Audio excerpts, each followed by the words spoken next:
Welcome to the Shifting Focus podcast. My name is John Bunn. Thanks for tuning in this week. Again, this podcast has been so much fun. We're a few months into it at this point, and honestly, I've been blown away. I've been blown away with just the response and the messages. So thank you all for tuning in. If you're new here, my name's John. I'm a wedding filmmaker and photographer, business coach. Been doing this since 2007, about 600 weddings in, and I wanted to really share my knowledge about how I've built multi-six-figure businesses with wedding photography as well as wedding video. And every week I bring new content to help you in your business. And today is no different. We have an incredible guest, the one, the only, Sam Jacobson, a good friend of mine, my business coach. He is kind of like the smartest person that I think I know when it comes to business and what's going on. He has sold millions of dollars of wedding business in his career. He helps people now. He coaches them and he coaches me. He did my copywriting and brand avatar back in 2021, has really shifted my perspective on the importance of really getting to know your ideal buyers and things like that. Today, we dig into the world of AI. If you haven't noticed, AI is everywhere. It can kind of be scary. It can kind of be a little overwhelming. And I know Sam is doing a lot with AI and digging deep with all kinds of new things. And he's got a workshop coming up early October. And I wanted to have him on just to talk about the world of AI and how it's affecting us. I'm a firm believer that AI is not going anywhere. It is here to stay. And it's not only going to be here to stay, but it's going to continue to progress. And if you're not paying attention and learning about what's going on in the world of AI, you could be left behind in your business, and I don't want that for you. So that's why I brought Sam on today. And before we hop in to this week's episode, I do want to tell you about my friends over at brideandgroom.video. Man, they've become an amazing extension of my brand. They edit my wedding films for me, and I can send them the footage, send them the notes about the wedding, and within a few weeks, they edit the whole film for me. They edit a teaser, they pick out the music, they color grade, and deliver a link where I can download the footage, the films, and upload those to my clients. We work back and forth with different notes, and I have changes. If I have anything like that, I can send them those changes. They fix it, they edit it, they get it right back to me. And over the past 6 months, we've used them so many times that now we're in a groove. And every time I send them a film, there might be some small changes, but they've got my style figured out. So it saves me a ton of time and helps me to be able to wow my clients. I'm not in backlog, and I know as the year comes to an end, a lot of us get in a ton of backlog. So if you need help with your editing, be sure to hit the show notes and check out brideandgroom.video. I have a promo code in the link for $100 off your first order if that's something that you're looking for. A lot of links down there, but be sure to check out brideandgroom.video. And with that, let's head into this week's episode with Sam Jacobson. Well, you need no introduction, the one and the only Sam Jacobson. Welcome to the Shifting Focus podcast. How you doing? It's good to see your melon and your beardy beard and just it's the beard's getting long. I go back and forth between, like wanting to really grow it out as if I was retired and also needing to maintain my personal brand, which is somewhat well kept. Yes. And, I see different stages. I had a mustache last week. I shaved it off. My wife did not like it, and that's all I needed. I tried it, and it's gone. No. So for people that are new here, Sam has been my business coach. He's helped me a ton. He's taught with me. We've done courses together. He's helped me tremendously. Found him in the days of COVID on Clubhouse, heard a gravelly, deep man voice spewing all kinds of knowledge. I was like, who is this guy? And so he's been on our podcast a bunch, but if they haven't heard you, Sam, little elevator pitch on what you do, where you're at, all that good stuff. Yeah, I appreciate that, John. So I do business coaching, as you mentioned, for wedding professionals exclusively. I offer sales training. My wife and business partner, I co-own ID Action Consulting. She runs the website design, copywriting, and brand strategy component of our business.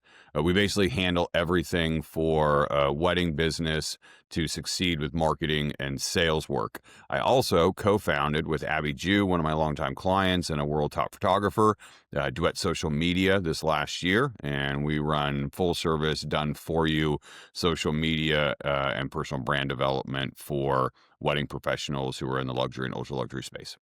Yeah, and Sam and I like to, talk shop. We're very business-minded, entrepreneurial. If Sam doesn't have a new thing he's working on, I'm like, "Are you okay? What's going on?" Speaker at all kinds of events, at Engage events, at WIPA events, all over the place, teaching and coaching, and really fulfilling a need, I think, in our industry. We have a lot of educators that are, it's like, I'm a photographer, I'm an educator. I'm a video photo person, I can educate. You come from more of a sales background. You've sold millions and dollars of weddings, working for different companies, different things. You have degrees, like a thermometer. You got all these degrees. And I found you in 2020. We became friends. I started asking you questions, and then I ended up hiring you. One thing with Sam that I joke with him, I just get my credit card out as soon as I'm talking to him, like, just give it to me. Here you go. Here's the card. Here's the number. Just charge me, because what he offers has literally transformed my business. I hired him and his team to do basically a full brand audit, a redo of all my copy. As I was rebranding, all my buyer avatars helped me understand how to sell to different buyer types. And so I wanted to bring Sam on, just honestly, because of just this whole world of AI. I've been talking to him kind of behind the scenes on just what's available to us with AI. What should we be thinking about? How can we be using it? And just want to kind of open the floor to you, Sam, with any details on like what you've been kind of seeing with your coaching clients, different things like that, or maybe even just the perspective that we might need to be taking towards AI in the wedding industry today.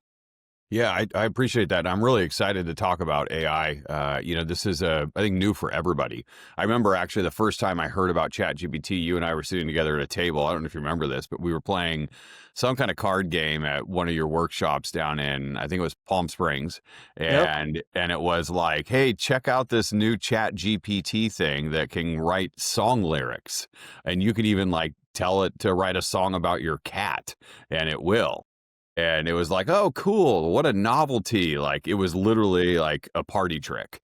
And it was kind of fun. And this was back in, I think, January of 2023. So, more than almost 3 years ago now. And I think like most people, I kind of saw it as this novelty where it was like, oh, that's kind of interesting and like, kind of a new tech thing. That's cool. And then it started to really become a buzz in the business world. And you heard and saw AI everywhere for a couple of years. And it almost became like, I don't know, like this, like you hear one person clapping, another person clapping, and then pretty soon it's around like a bunch of people clapping, and then it just turns into noise. And, AI just became that buzzword that you could throw onto anything. And I kind of got turned off by it. I was like, AI, schmai, whatever. Like, how's it going to really help me as a business owner? Or how is it going to impact the wedding industry in a positive way? And so I just kind of tuned it all out.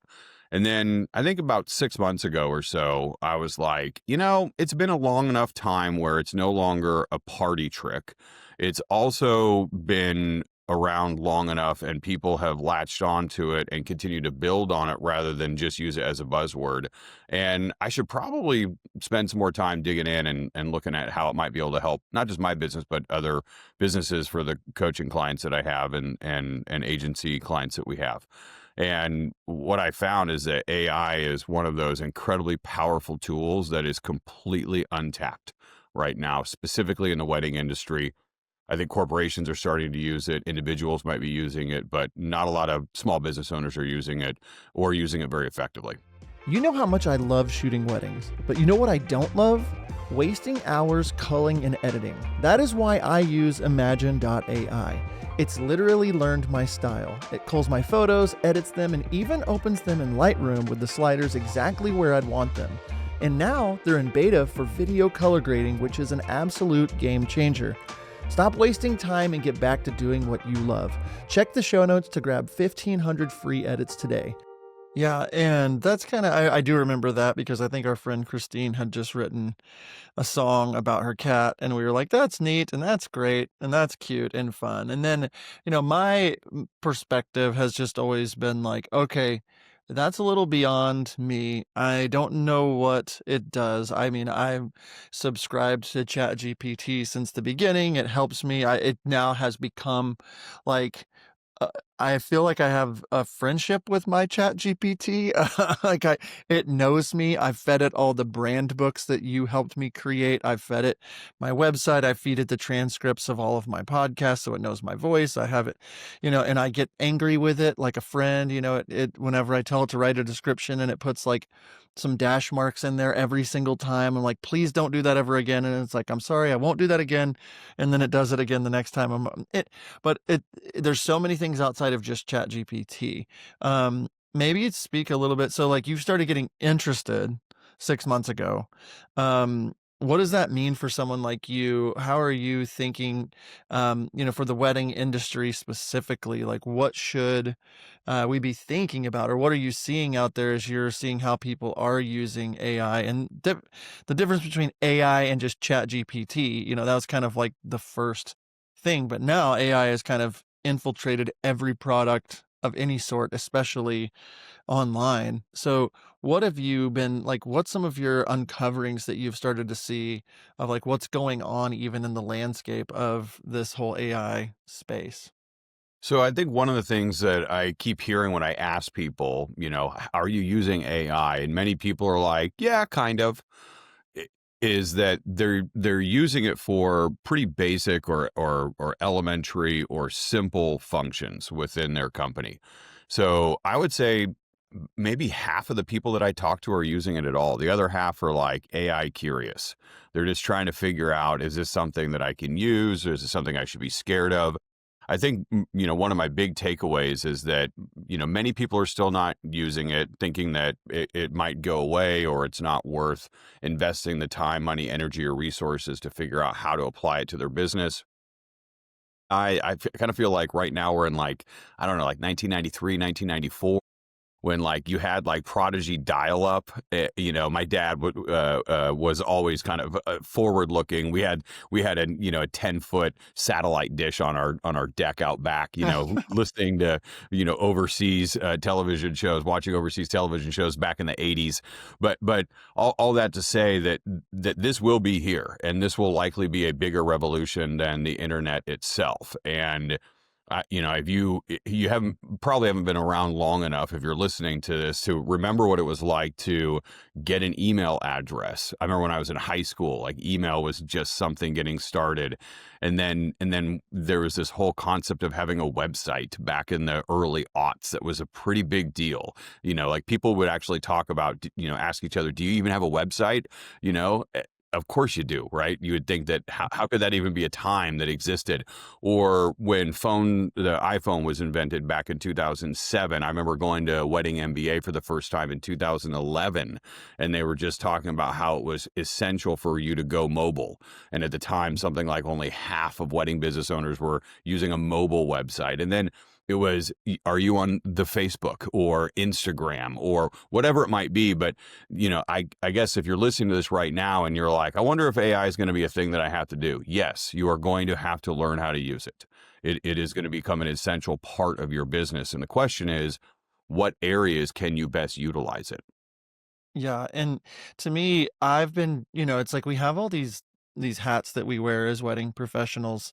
It's just like, how am I supposed to find the time to become an AI expert? I'll just wait until somebody figures everything out for me. What do you have to say to somebody? Is that a good idea to wait? Is it a better idea to be kind of like you said, AI curious, start messing with things? Or do you see there being like I've seen so many different companies now using AI to help you edit or help you, it's embedded into the Premiere Pro now where it like can AI extend clips for you and it's in Photoshop and can make horizontal images use generative fill for vertical images and things like that. But where would you advise, like if I were coming to you as your your coaching client and saying, "Hey, this world of AI, I don't even know where to start, what to do, what should I be thinking about?" What advice would you be giving to your clients in this landscape? Yeah, yeah, and I think it depends on where you're at with the business and what you need help with the most.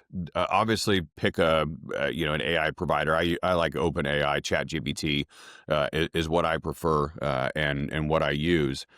Obviously, you can use others that are out there for different purposes. Some are better or worse depending on what you're doing for that particular kind of task. What I'd recommend is getting in and starting to use it and to develop skills that are going to be really important and helpful for you to utilize and leverage the most from AI. And some of those skills I think can be grouped into a really simple understanding, which is that you've got to be really great at providing direction and telling AI specifically what it is that you want. What's fascinating is watching people use AI and kind of fumbling their way through what to do or what to type or how to ask a question or how to provide that direction, how to prompt it to get ultimately what it is that you want. And what I realize is that, especially in the wedding world, there's not a lot of past leadership or management experience, and coaching a team member, for instance, is not a skill that many people have. And that's something that you've got to develop anytime you want to promote yourself to a leadership position. The reason why I bring that up is that you've got to look at AI as an extension of your team. And it is a person, a part of your team that fits in with all of the other personnel. And if you don't have anybody yet, then it is your team. But you've got to know how to coach it and guide it and recognize when it's doing good work and not good work and get it back on track when it's not doing what it is that ultimately you want. But you've got to start with a leadership approach when you're prompting and directing whatever AI app you're using. Yeah, and that was a hard thing, I think so for me with I mean, I used a couple of different AI things. AI is embedded into certain products, like the product we're using right here to record this podcast is going to use AI to give me a lot of AI generated things, but there's a little search bar at the end of the recording, and I can type in, make me a vertical video for Instagram with both Sam and John on the screen. Whenever Sam was talking about this, make it less than 30 seconds long. Do that, like, and you can get really specific with it. And the more that you use it, the more it becomes kind of like an extension of your team, like you're saying. And what I have found is I remember, like, I'm old enough to remember my dad getting a Hewlett Packard computer in 1994 for Windows 95 and going to CompUSA and waiting in line, and there was banners. It's like Windows 95 is here, and just being like, what? This is crazy. Like, what do I remember those days. I remember getting my first email. I remember getting AOL, all those kinds of things, and people just being like, well, that's cute and that's novel. And I've seen it enough times I think there's maybe an underlying fear that I have that I'm going to get left behind, which is a natural, good kind of fear in my business. Absolutely. Absolutely. I Um, mean, why do yeah. you think I jumped in finally? I was like, look, I am replaceable in, however many years it's going to be. As a business coach, people are going to turn to AI and start asking AI questions. And you can do that now. You can get some pretty good advice. You can also get some really awful advice. And what I realize is that AI right now, it's like, I don't know, it's kind of like a double-edged sword, and you're holding on to the blade end instead of the handle right now. If you're on AI, you don't know what to trust. You don't know what's accurate, especially in the wedding industry. What I find is that, when I'm out there just asking it questions, if I don't properly steer it or correct it when needed, it can go down a really dangerous road. And I think that's one of the things that it really inspired me to incorporate this into part of my business. One was fear of going extinct, but also making sure that my clients and people who are not yet clients, but in our audience or in our community are effectively wielding this incredibly powerful tool in a way that's going to get them ultimately where they want to go. Yeah, exactly. And I on that same point, I just remember things coming into the market. I remember being a young 20 something, just starting my business, 2007 ish, going to networking meetings. And, that time Instagram didn't even exist. It was just, but I remember Instagram coming out, and I remember Facebook pages being the thing that you just like had to have a Facebook page. And the fact that I had over 10,000 Facebook fan page, it was huge. And it was like, oh my goodness, he's got over 10,000 Facebook fan pages and likes or whatever. I don't even remember what it's called, but I was a big deal in 2009 or so because I had 15,000 Facebook fan page likes. And then Instagram comes out. And then I remember people just literally being like, just turning their nose at Instagram and being like, well, that's for kids. That's not how we do it. That's not like Facebook is where it's at. Don't waste your time on Instagram. And I remember just feeling like, well, that doesn't like, feels like everybody's kind of getting on Instagram. And same thing happened again with TikTok or vertical videos compared to horizontal videos. And I've just paid attention through my now 20-year career saying, wait a second, like I have to be willing to adapt and change. And the way that things are today, it's like there's that shifting table underneath my feet that is just moving along with me or without me. And if I'm not at least aware and practicing the new thing, if I'm not giving TikTok a whirl and seeing how that works and understanding and knowing where Gen Z is or Gen whatever the next one is, or like that kind of stuff, is like my youngest daughter, who is 8, has never not had access really, like in her digital, when she starts using digital things, will never not have access to AI. She's had Siri her whole life. And that, I remember when Siri came out and was like, what is happening? And so I guess all the rambling to say, a lot of us, I think, started our business and our heyday was in a specific time. And we think that's what you do to be successful. And what I've seen people over time do is pivot or kind of turn or change. And so my wonder with you is, like, if you were coaching me, I guess this is free advice for me, this is why I do the podcast. This But is why you really brought me yeah, on, isn't it, I'm John? not even recording. Uh, the recording got lost again. No, is what are you coaching your clients? Like, not just get on it, but like, what is a practical way for somebody, let's say they're a few years into their business, and you're kind of ideal client that you want to work with, maybe, they're established, but they're kind of hitting their head. What should I be doing to Yeah. get to a spot to where, I know there's different facets. Some people are good at sales, some people are good at marketing, some people are good at editing, but like, how would you devise a practical plan for somebody to say, hey, this is the new thing. This is not going anywhere. So start heading this direction. Yeah, I'm glad you got. I can't wait to dig into some of these things. So here's a general kind of two-way approach to look at how you can utilize AI. One is for what's called divergent thinking, where you are starting at a singular point and you are trying to expand the range of ideas or opportunities that you are going to pursue. Think about like brainstorming, where you just kind of throw everything at the wall and you're just getting ideas out there. So that's divergent thinking. So you're going to expand the ideas that you have, the opportunities that you create for yourself. And then a second approach is going to be with what's called convergent thinking, which is what it sounds like, where it goes from many to a narrow focus or a narrow topic and allows you to really drill into it.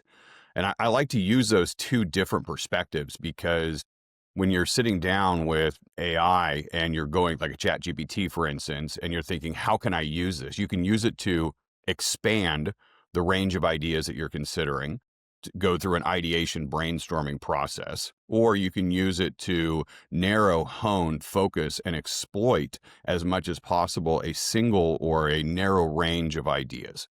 So those are, in general, two ways that I like to look at it. If looking for specifics, I'll just give you some examples. These are just real world examples.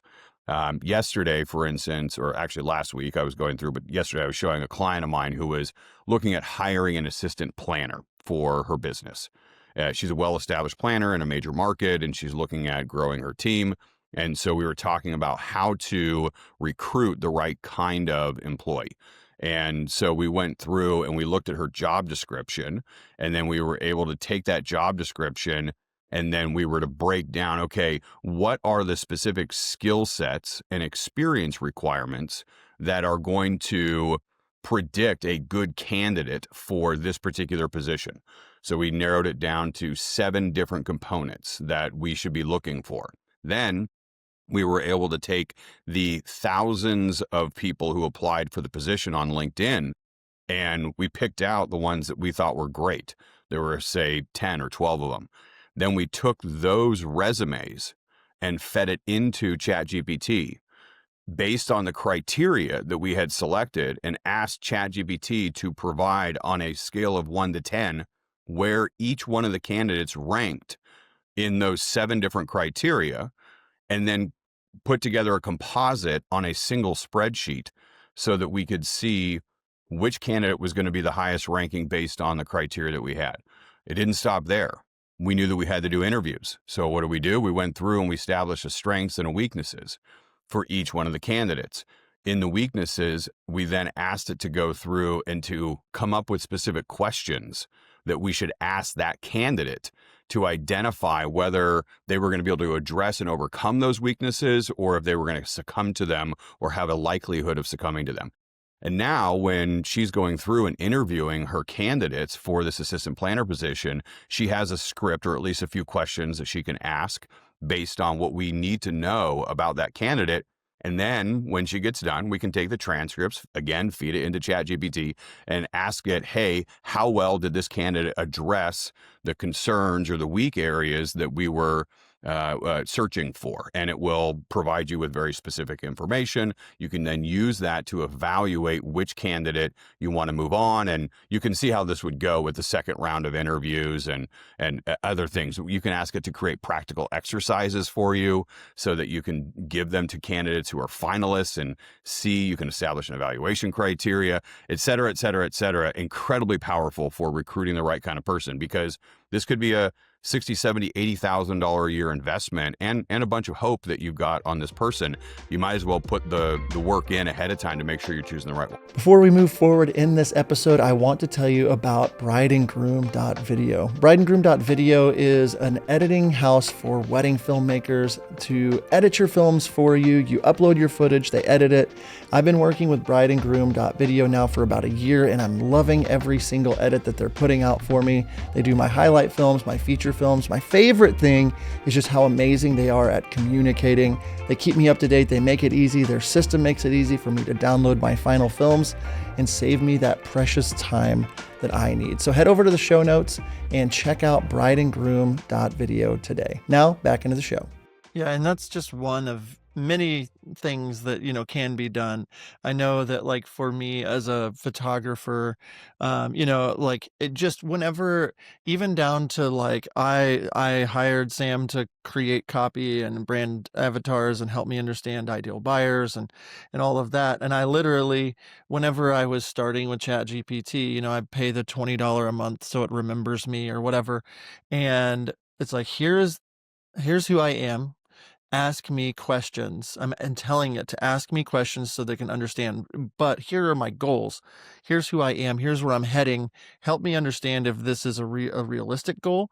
Help me understand, look through my website, look through the transcripts of these things or whatever, and tell me where I'm missing the mark. Where could my website use some updating? Where could my branding use some updating? Go through my Instagram profile and look through and tell me what you're seeing and things like that. And it's helped me to, like, now when I get done with a wedding, like with wedding photos of a wedding I just did, can say, hey, I'm about to upload these wedding photos to my blog. I'm about to upload these. I need a description for Instagram as well as a blog as well as a YouTube. I need 500 characters to tag based off of these criteria. Is this the right criteria? And you kind of just get into this, like, again, you can go out or in. And I was like feeding it all this information. So it's like, now tell me what John Bunn Films is. I want to make sure that you understand me. And what other things am I not asking you even to ask? And it becomes this thing where, like, I feel like, and again, I don't want to get too far into the apocalypse or anything, but I feel like I know my AI very well and it knows me very well. And I've built trust with it that it is going to help me. And I've seen the months worth of work that it has done for me based off of knowing me and getting to know me. And it knows the podcast, it knows the brand voice, it knows all these things. And so just with that little bit of time over the past maybe 6 months is how long I've been really digging into it. But one thing I would want to know with you is as I explore like it helping me with funnels and helping me attract new clients and things like that, are there any strategies you would deploy for someone like me that's established, that is what types of things should I be thinking or considering so that it helps me to get ready for the 2026 season? Are there any apps that you're using? Should I be recording my calls? Should I be feeding transcripts? Or like, what would you tell somebody that's established but wants to even be more appealing and attractive to their ideal couples? What types of things would you maybe point me to do? I would collect as much data from everything as possible. So I would record every single call that is being done for discovery calls. The discovery call is kind of this like amazing opportunity for every business owner to get everything they need to be successful with their company. And by that I mean that you're getting quality time and you're getting information and perspective and insight about your clients that you can't get anywhere else. I mean, you mentioned that I've got a bit of a background in buyer psychology. I took a certificated program for Texas A&M University 2021, 2022. And one of the classes that I took was how to design some kind of survey or research project in order to get the information that you need for the behavioral insights for marketing and sales. The recommendation is to get anywhere between 8 and 12 qualitative interviews from your ideal clients to better understand what is motivating them, what is the emotional and social reason for the decisions that they make. And I can tell you right now that everything you need is available to you inside of a discovery call if you ask the right questions. And the really cool thing about that, if you record it and use AI to then interpret and ask the right questions, is you can start to identify trends and themes for your ideal clients. Now, right now, you mentioned we do copywriting and brand strategy messaging, and we go through and we provide candidate interview or client interviews for our clients, so couples interviews, and we go through and ask them questions. But boy, oh boy, what if we had 15, 20 transcripts from discovery calls where we could get real information by pulling out the data and then processing that through our rubric for how we evaluate what is important and what is not. That allows us to know the buyer's biggest pain points, biggest pleasure points, unmet desires, use the real words that they use to then pull that out and then to simplify it into a construct of here's what your ideal client wants and needs the most. And then that allows you to then move to the next stage, which would be how to identify what it is that you do to meet those needs or what you need to start doing to meet those needs. What I find is that there's a big disconnect right now between what people think that their clients want to hear from them and what it is that their clients actually want to hear from them. And if you can connect those two things, what my client really wants and needs and what I'm telling them what I do to meet those wants and needs, if you can do that, then you're going to start getting more calendars, more dates on the calendar. Yeah, and I think that is so huge. And one of the things with the Shifting Focus podcast, like why I changed it to not just be talking about wedding filmmaking or editing, or like I really want people to see where they're focusing their business. And it's like my photos and my videos are a quality that gets me into the entry luxury level. They're lit well, they're composed well, they look the look. But if nobody is seeing those and nobody is seeing my brand and relating to my brand, nobody is reaching out. And in my first year of doing photo weddings, I've passed 6 figures. I'm booking $15,000 plus photo weddings already. And people are like, it's the same thing I remember people saying to me whenever they found out how much I charge for my videos. They're like, wait a sec, John, my videos are better than yours and you're charging 3 times as much as me. And I think if we focus on some of these things, and now, like, I can't imagine how much quicker I could have gotten to where I am at now if I had the processing power of an AI tool and, feeding it my transcripts or learning my ideal buyers and what their words and what they really want and things like that. And so if you're out there listening and you're like, my pretty photos are enough, or my florals are enough, or whatever, I would strongly encourage you to take a step back and stop being very romantic about what you do and start really thinking, okay, how can I show up better for my potential clients? Because what happened to me whenever I decided to stop trying to do this on my own and bring someone like Sam in is I went from charging $8,000 to $10,000 for videos to double that, triple that in the last 5 years. And I can only imagine if these tools were available to go alongside that kind of um, a, a product that I was working with Sam, like, it would have changed the way I do everything. And so the idea with AI being here, it's not going anywhere, and it's only getting better. It's only going to help us more. There's more and more products that you can download the transcripts from your calls. You can do different things and really analyze where you're weak. Sam, where would you direct people as they're on this journey? I know that you're always cooking up things. You help people all the time. I guess where would you direct people if they're like wanting to take their self to another level? Are there any things that you're doing, any coaching, any types of podcasts that you've recorded recently to like get them to that next level? Yeah, certainly. I'm just getting going now and providing some information and developing that and putting that out across our platform. So we have my podcast, Own Your Business Podcast. You can always tune into that.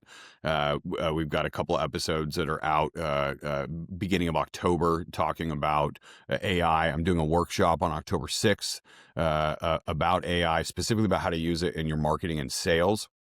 And obviously on our website, one of the things that I think is really important is to not just get some information, but make sure that you're using it in a way that's most effective.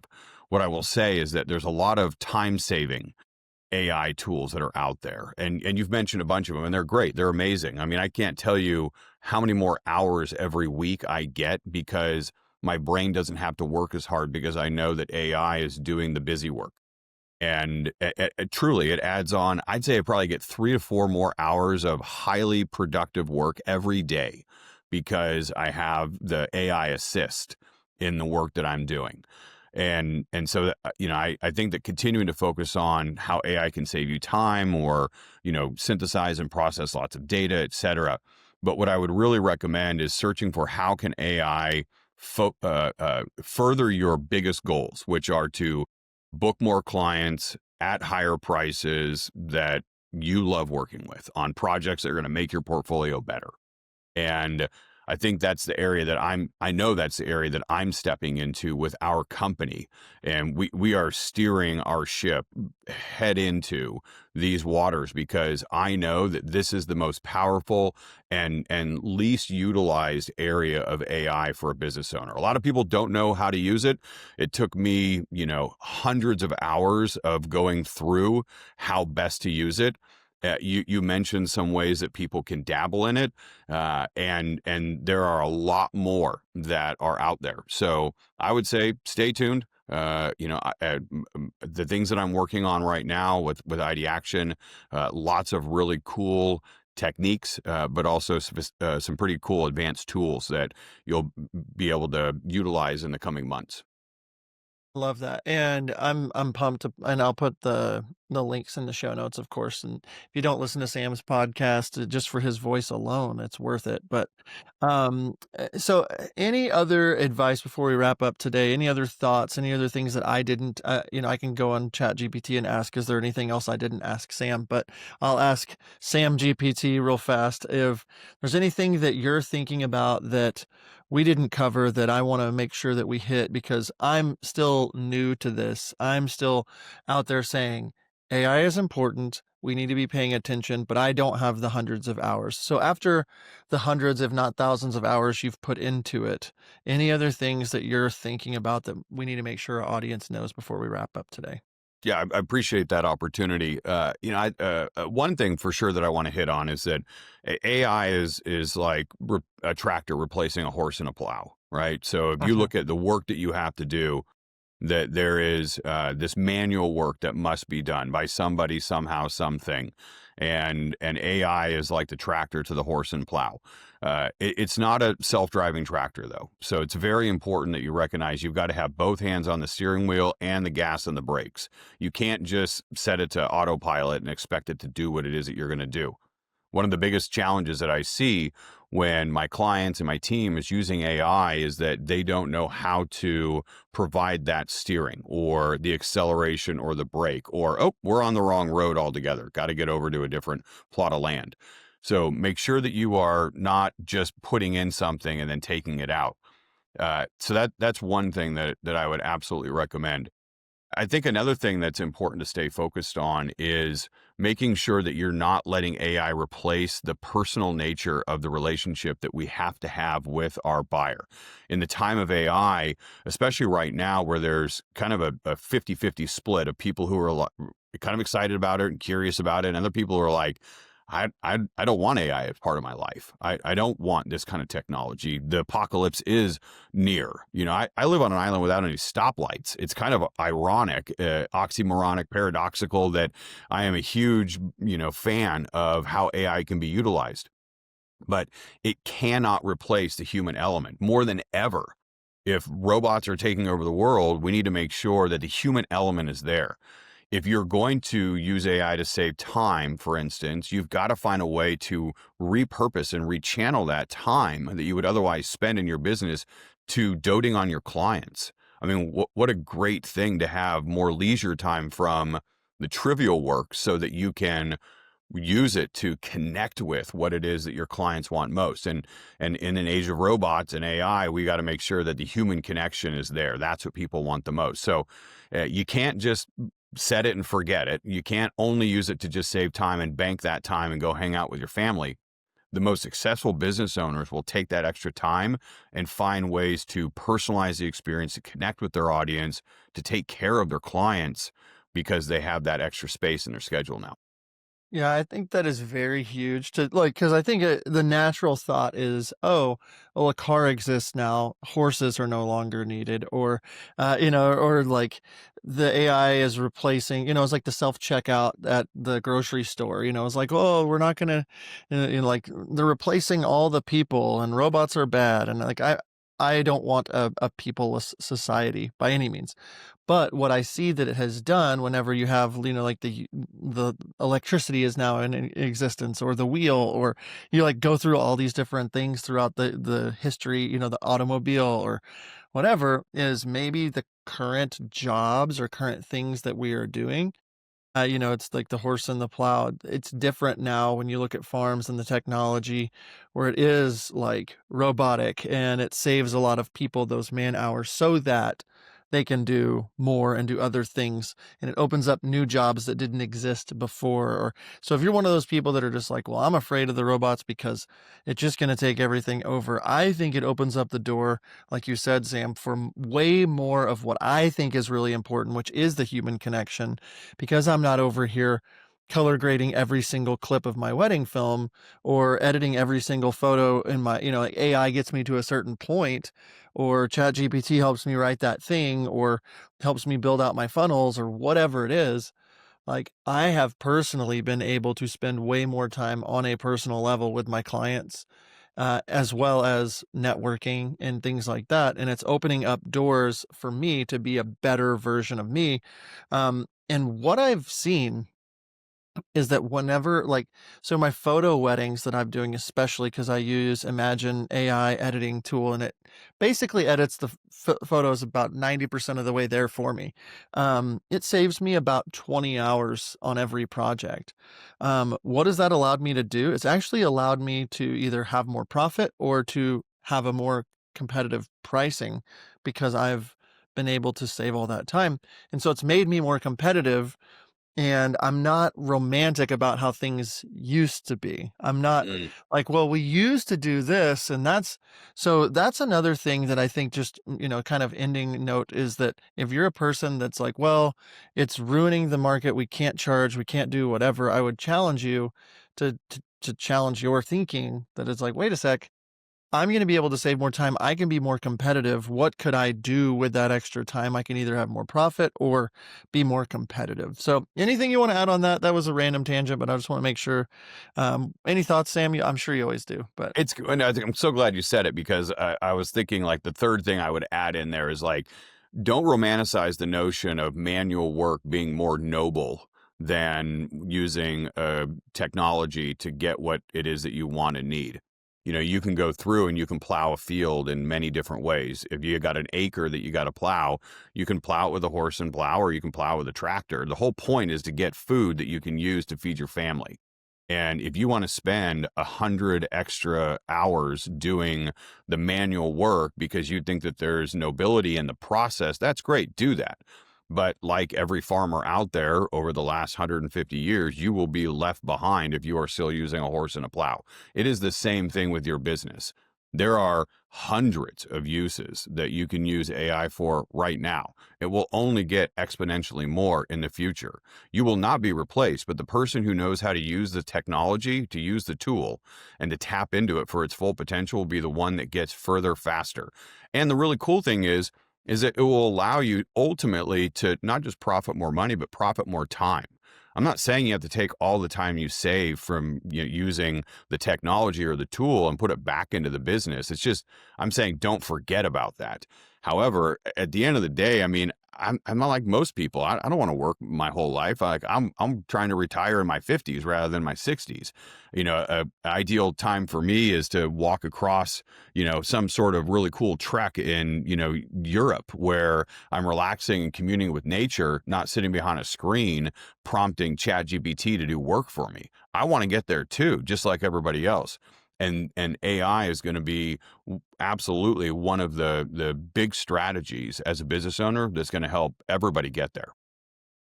yeah, I think that's a great analogy. Just like, you can be the person like in an artistic field, especially the video, the photographers, the designer. Like, I'm not saying don't have the human element to what you do. Don't automate everything. I'm not saying that.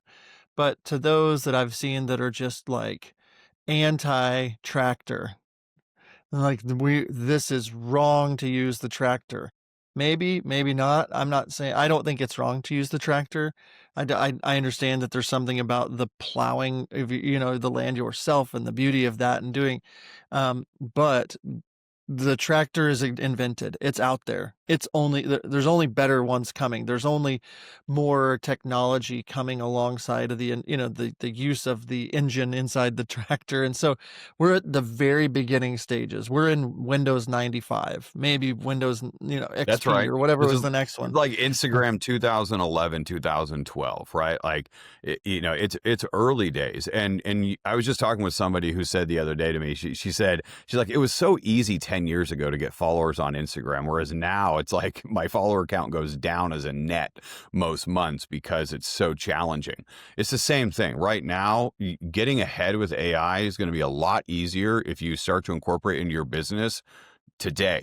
If you wait a year, 2, 3 years down the road, you might miss that opportunity and you'll just be trying to keep up. Yeah, I think this is very timely, and I appreciate you taking the time to do it. I know you're a busy cat. Thanks for making it happen. If people want to follow along, you mentioned a couple things earlier, but what's the best place to reach them, or is there any things that they need to know about that you're offering? You got your workshop coming up, but maybe hit those things one more time. Yeah, so I got the AI workshop that I'm doing specifically on how to use it for sales on October 6th. Got my podcast, Own Your Business podcast, Instagram, ID Action Consulting for anything AI, Duet Social Media for anything social media.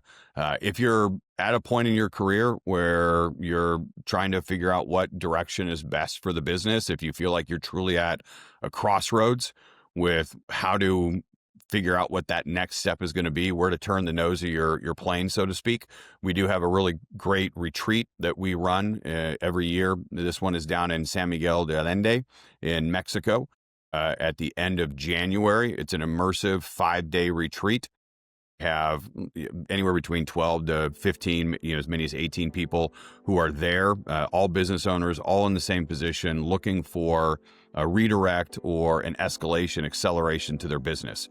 You get full access to me and Katie, and it's a really great opportunity to immerse yourself in business and come away with an action plan for 2026. So we still have spots open, and I'd love to hear more from you. You can check it out on our website. They're called Shift Retreats. It could be that you shift down and find a way to slow down with your business to get more quality time with your family, friends, or yourself. It could be that you're accelerating and shifting up with your business by taking it to the next level, or it could be that you're shifting direction and trying to figure out what you're going to do with the next 1 to 3 years. But I would recommend it, as one of our attendees said when he attended. He said, this is not just a retreat that will change your business. This is a retreat that can ultimately change your life. So we'd love to have you there. If you're interested, reach out on Instagram at DM or check out the Shift Retreats in our main navigation of our website. Love it. Thank you so much, Sam. We did it. We podcasted. I don't know how many times we've done podcasts at this point, but it's always a pleasure to have you on. Thanks, John. All right, we podcasted. We did it again. That was great. That was fun. Thank you again, Sam, for being on the show, being a good friend, being a wealth of knowledge. I hope that the listener out there, if you're listening, thank you for being here, but I hope that this really kind of sparked something in you. Head over to the links in the show notes about Sam's workshop. Sign up, go check it out, listen to what he's talking about. It's going to help you in your business. He has a ton of knowledge with his podcast, with everything that he does that is free. If you're in a position where you need to have free help, he can do that. And then he has things all the way up to his Shift Retreat, where he is going to another country, digging in for a 5-day period of time and helping you really change gears in your business. He has helped me make so much more money, working with so many more clients that I love, and creating work that builds my portfolio in a way that I want it to. So, Sam, again, thank you so much for being here. Thank you for today's show sponsor, brideandgroom.video. Be sure to check them out as well. That's all I have today, and I'll see you next time. How much time do you waste chasing down contracts, invoices, or trying to keep all of those client details organized? As wedding pros, we waste so much time, and that is where Inly comes in. It's simple, beautiful, and actually made for creatives. With Inly, you can send polished proposals and contracts, manage invoices, set up forms, and capture leads. And the best part, it's all in one dashboard. No confusing dashboards, no bloated features you'll never use, just a CRM that works with your business, not against it. Check out Inly.com and try it for yourself. And don't forget to check the show notes and use promo code JOHN for 10% off. Check out Inly today. Head over to the show notes and go to INLY.com. That's Inly.com today.